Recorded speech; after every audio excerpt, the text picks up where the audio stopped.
के तोलाया जैसे लागत है, तोर पीछू पीछू मन भागत है।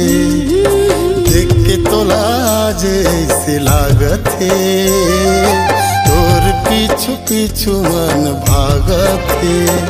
कब याद मोर चिड़ैया मोर घर गूंदिया, कब याद मोर चिड़ैया मोर घर गूंदिया।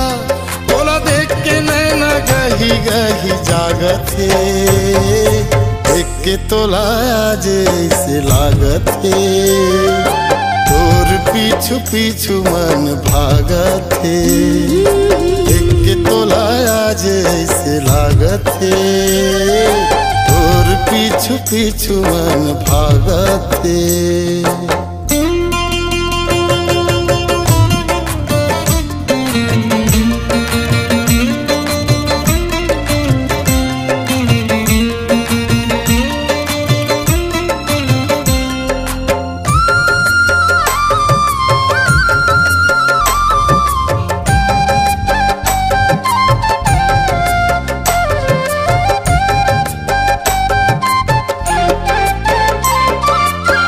कौन जानी कैसे अपने अपन में खिंचावत हो, तोर प्रेम रसरी माँ अपने अपन बंधावत हो।